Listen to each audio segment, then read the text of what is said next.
What's good, my people them?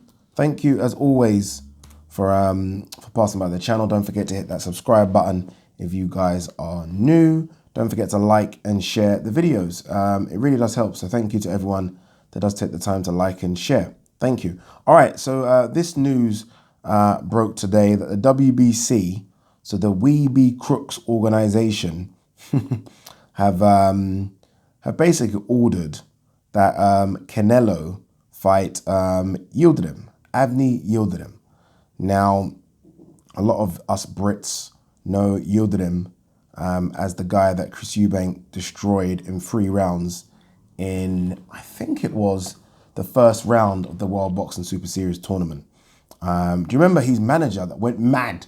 Do you remember that at the press conference? His manager that tried to, I think, fight Chris Eubank's, I don't know if it was his bodyguard or his strength and conditioning trainer. He said some things like, I will F you in the arse, I will F your wife or something. I honestly, it was like brutal. Go and watch it. Anyway, that's YILDIRIM. I just want to quickly bring up his box record for a second before we start to destroy this whole situation.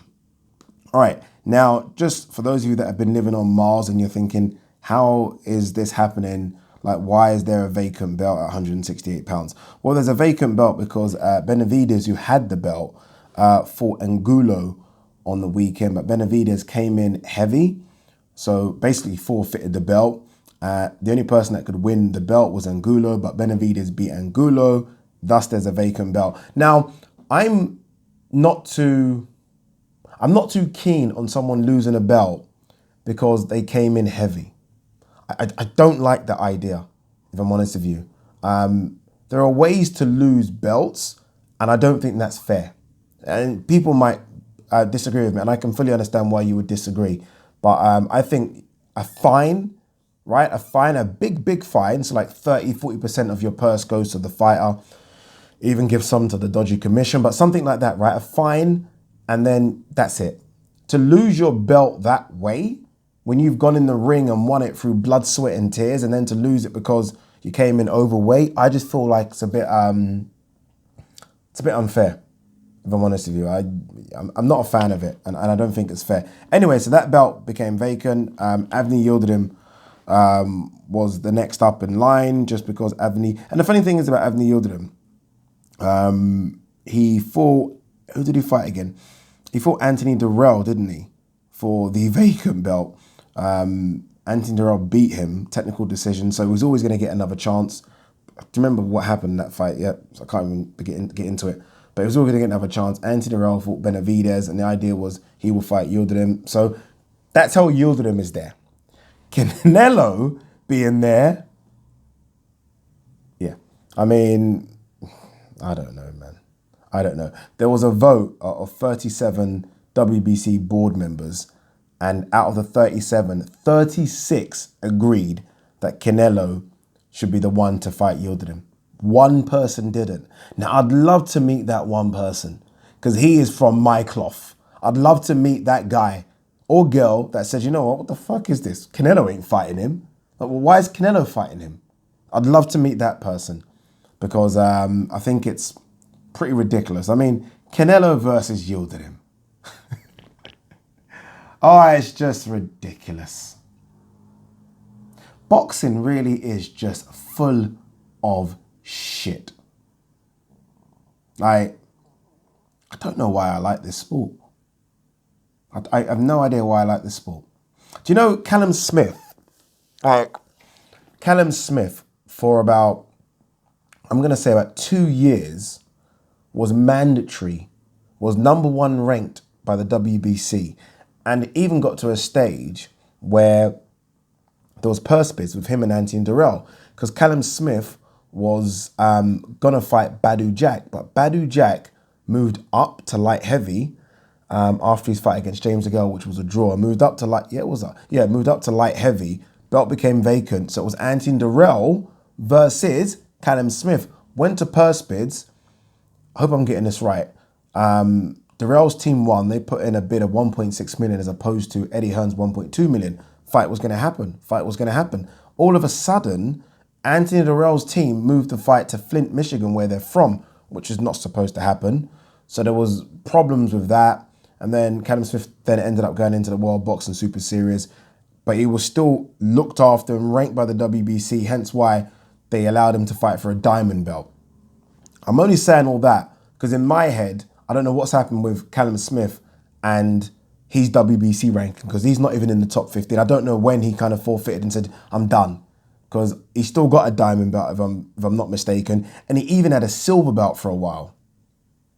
Let's have a look at the WBC rankings very quickly.